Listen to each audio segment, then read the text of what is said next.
पूर्व जन्म की बातें। अकबर और बीरबल की कहानी।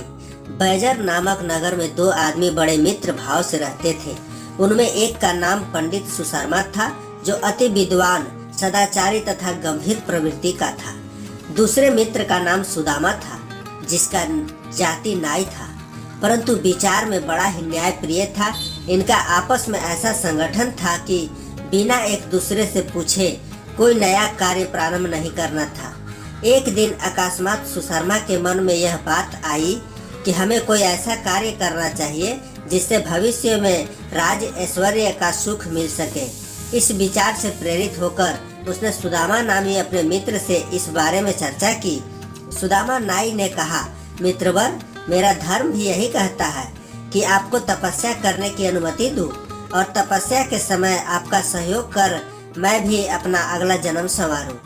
सुशर्मा अपने मित्र को अपनी तरफ से सहमत देखकर बड़ा प्रसन्न हुआ और मित्र सुदामा नाई के सहित प्रयाग को चला गया। वहां पहुंचकर त्रिवेणी के समीप ही एक छोटी सी कुटिया बनवाकर तपस्या में मग्न हुआ। सुशर्मा ने तन्मय होकर कई वर्षों तक उस कुटिया में तप किया, परंतु फिर भी देवताओं की प्रसन्नता न हुई। तब ऐसी तपस्या से उसका मन उब गया और उस प्रणाली को बदलकर संन्यास धारण कर लिया और वस्त्र पहनकर पुनः तप करने में तद्वित हुआ। सुदामा नाई भी छत्र छाया की तरह उसकी सेवा करता हुआ अपना धर्म पालन करने लगा। उसका अनुमान था कि सन्यासी की सेवा से मनोभीष्ट फल की प्राप्ति कर लूंगा। दोनों की प्रगाढ़ मित्रता थी। इन्हें आपस के सहयोग से कठिन कार्य साधन में भी किसी प्रकार का कोई कष्ट नहीं होता था। जब इस ढंग से तप करते हुए भी 12 वर्ष बीत गए, परंतु कुछ भी हासिल न हुआ, यानी देवता प्रसन्न नहीं हुए, तब इन दोनों को बड़ा दुख हुआ और एक दूसरे का मुख देखते हुए इस बात के अनुसंधान में लगे कि अब कौन सा यत्न किया जाए कि जिससे अभीष्ट फल की प्राप्ति हो सके।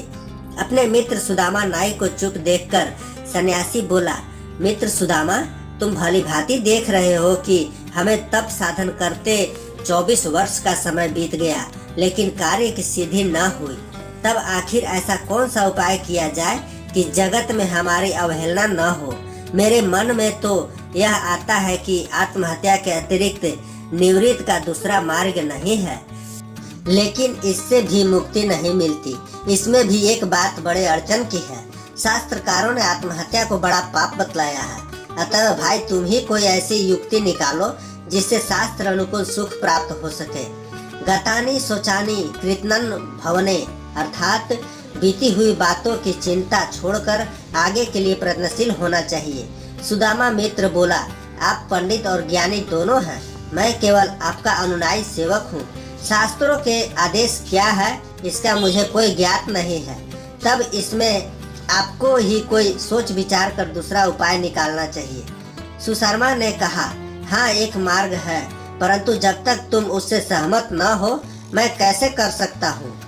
शास्त्रों में ऐसा प्रमाण मिलता है कि जो प्राणी त्रिवेणी के तट पर बैठकर आत्म विसर्जन करता है उसको आत्महत्या का पाप नहीं लगता, बल्कि अभीष्ट फल की प्राप्ति होती है।